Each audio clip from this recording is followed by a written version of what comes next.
Assalamualaikum warahmatullahi wabarakatuh. Kembali lagi di channel Novi Ngobrol Fisika, channel yang membahas apa-apa saja yang ada di fisika ya, baik itu materi, latihan soal, ataupun lab virtual atau yang lainnya. Nah, pada kesempatan kali ini saya akan membahas tentang soal serta pembahasannya terkait dengan materi gerak parabola, materi yang dipelajari di kelas 11 untuk yang memakai kurikulum Merdeka. Untuk yang memakai kurikulum 2013, materi ini biasanya ada di kelas 10 ya. Langsung saja soal pertama ya, tentang gerak parabola. Soalnya, sebuah bola golf dipukul dengan kecepatan 9,8 meter per sekon membentuk sudut alfa terhadap horizontal.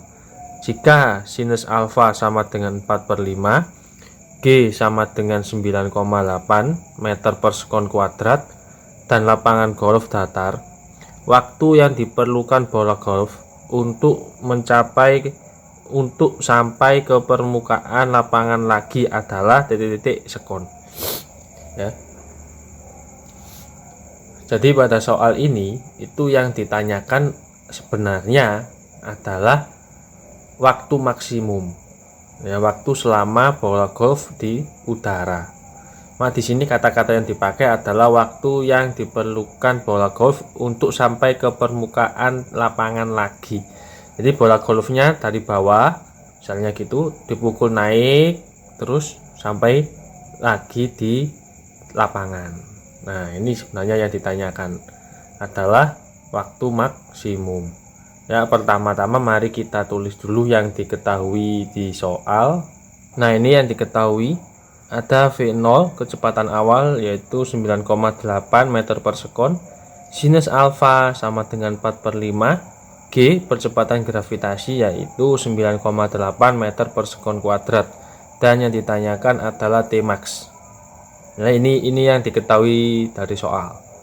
Nah, kita bisa langsung mengerjakan soal ini dengan memasukkan rumus T max ini, waktu maksimum. Bagaimana rumusnya? Nah, ini T max sama dengan 2V0 sinus alfa per G. Nah, kalau sudah tahu rumusnya, kita bisa langsung memasukkan yang diketahui ini ke dalam persamaan T max.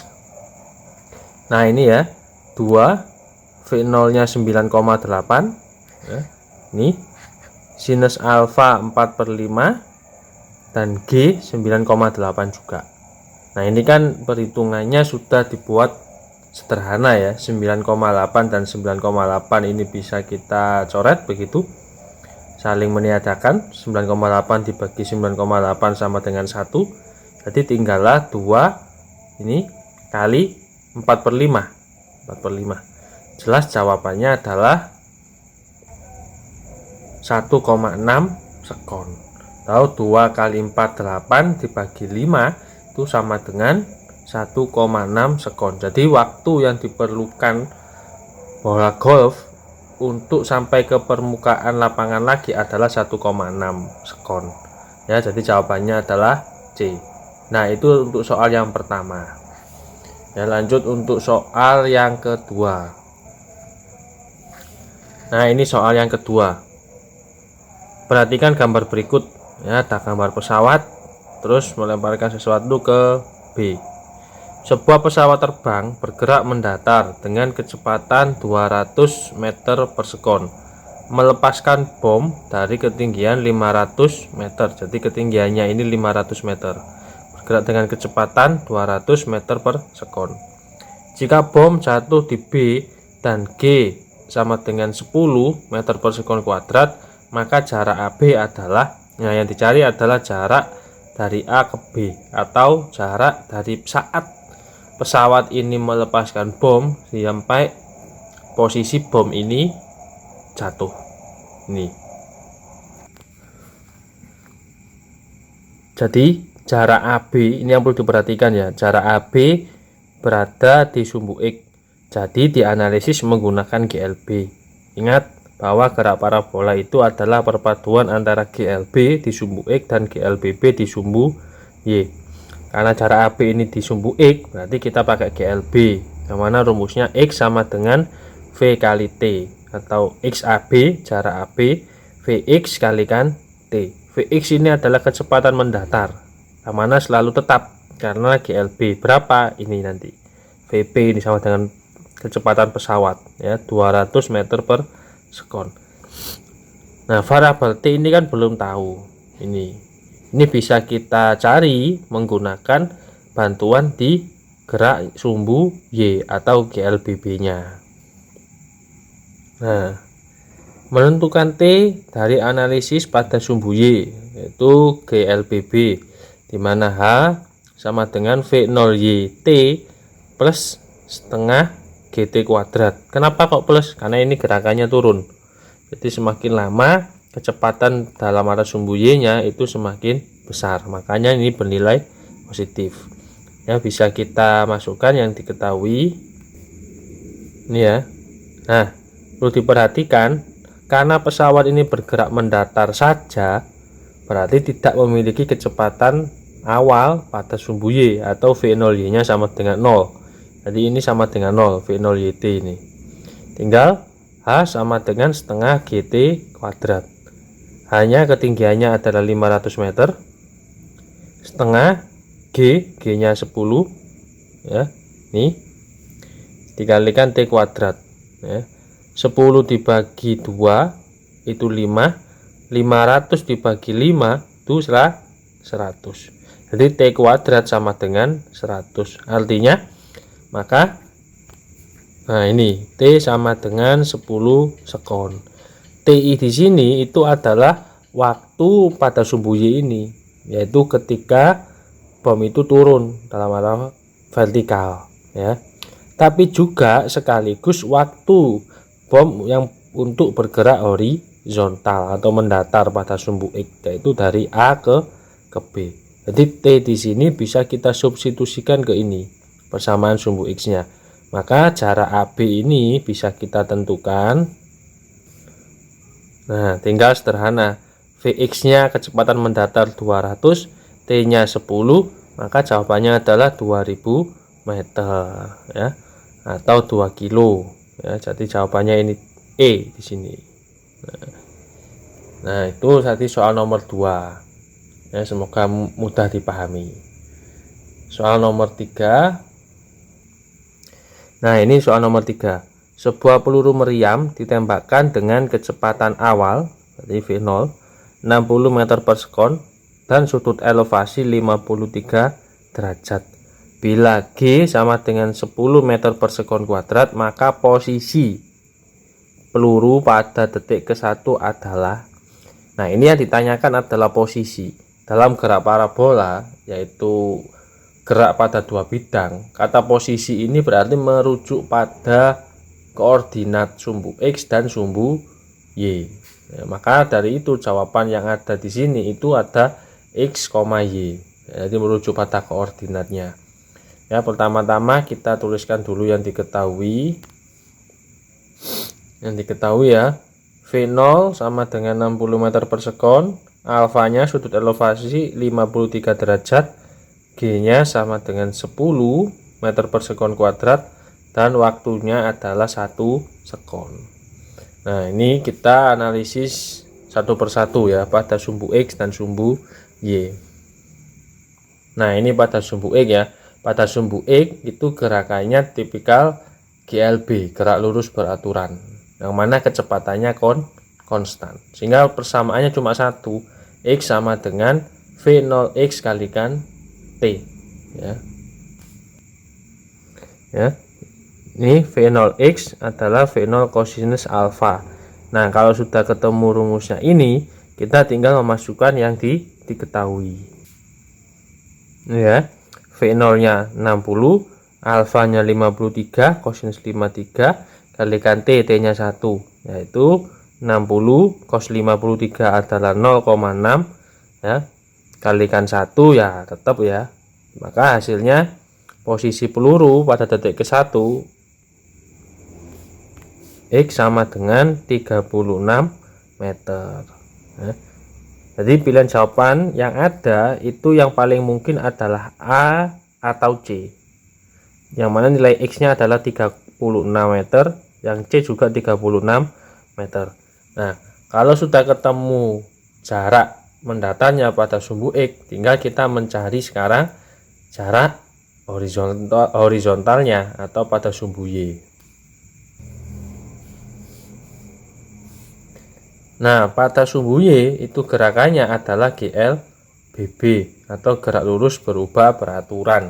Kenapa kok berubah? Karena ada faktor percepatan gravitasi.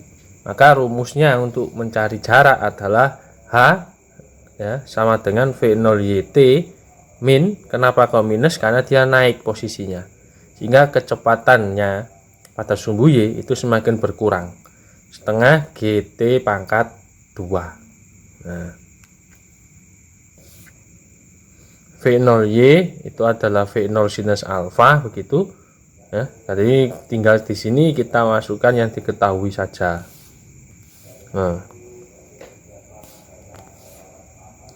Nah, V0 60 sinus 53, T-nya 1 setengah G, G-nya adalah 10 kali 1 kuadrat.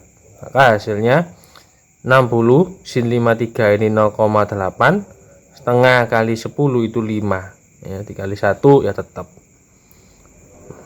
60 kali 0,8 itu 48 dikurangi 5. Maka dari sini langsung bisa kita tentukan jarak vertikalnya setelah 1 detik.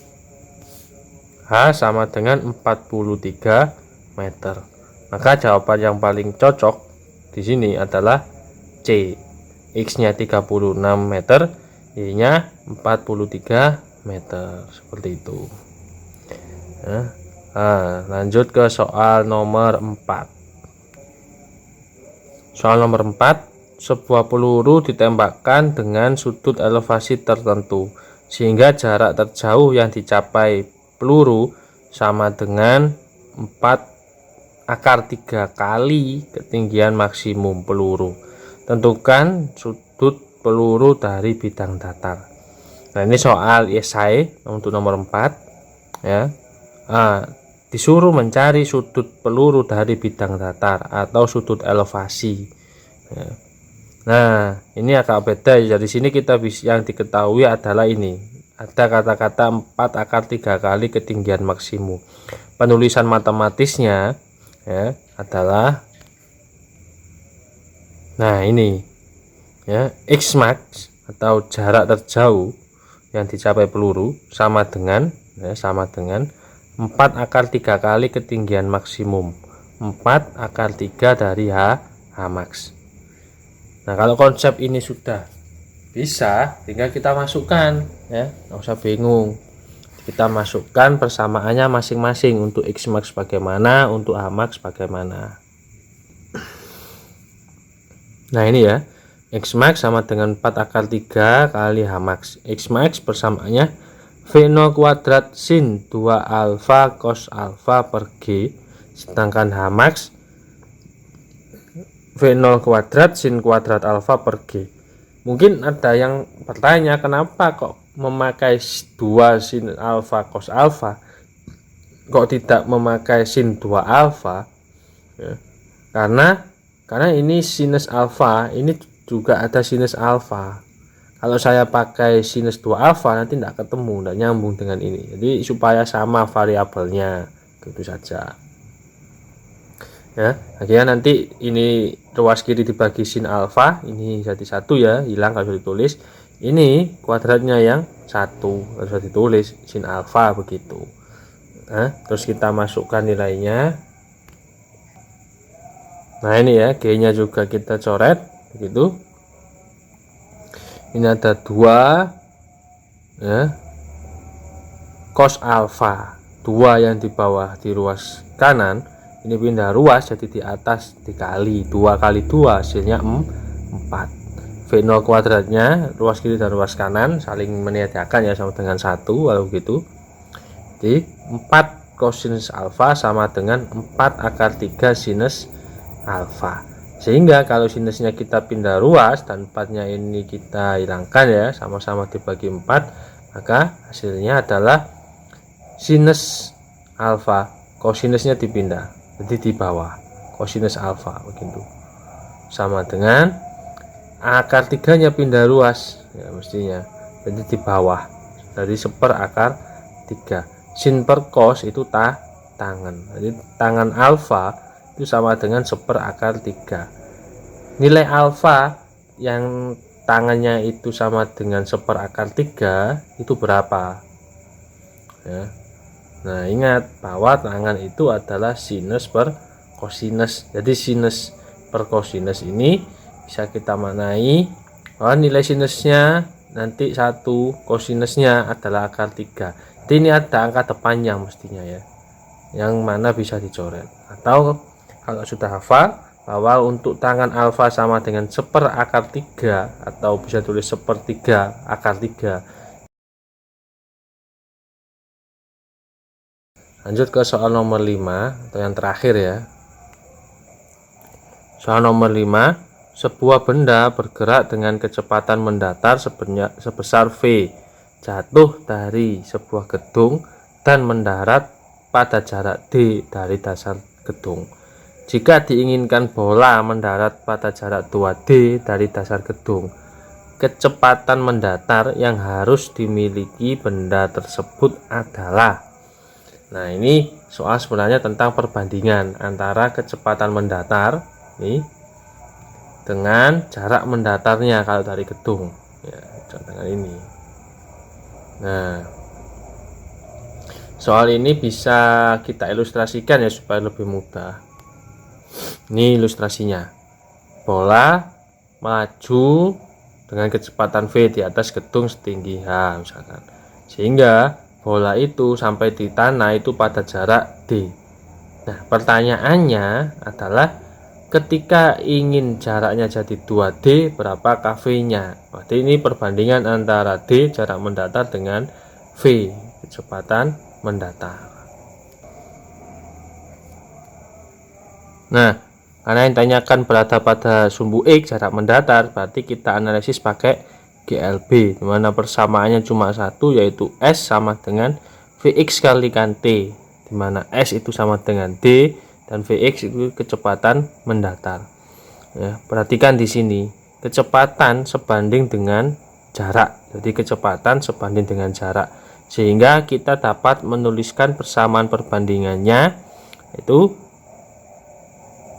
Vx2 banding Vx1 sama dengan D2 dibanding D1 ya. Jadi ini namanya perbandingan, persamaan perbandingan untuk yang sebanding. Perhatikan indeksnya, ini 2/1, maka sama dengannya juga 2/1.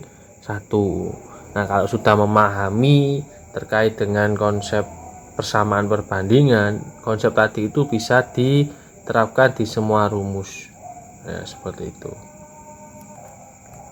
Nah, ini maka V1x nya pindah ruas, jadi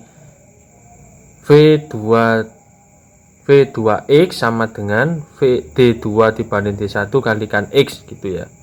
Jadi V2x sama dengan D2, jarak yang diinginkan adalah 2D dibanding dengan jarak awalnya sebesar D, dikalikan V1x kecepatan awalnya sebesar V. Sehingga jelas di sini terlihat hasilnya adalah supaya jaraknya itu menjadi 2D, maka kecepatannya juga harus diubah menjadi V2x ya, ini maksudnya sama dengan 2V. Nah, itu berarti jawabannya adalah B, 2V. Artinya supaya jarak mendatarnya D ini menjadi 2D seperti yang diinginkan, jaraknya harus juga 2 kali semula 2V. Nah, itu. Nah, demikian itu tadi contoh soal dan pembahasan untuk materi gerak parabola. Jika teman-teman ada yang ingin bertanya atau memberi saran, kritik, atau request ingin dibahas materi apa, silakan komentar di bawah. Ya, itu saja yang bisa saya sampaikan, kurang lebihnya mohon maaf. Semoga apa yang kita pelajari hari ini membawa keberkahan bagi kita semua. Ya. Akhir kata, assalamualaikum warahmatullahi wabarakatuh.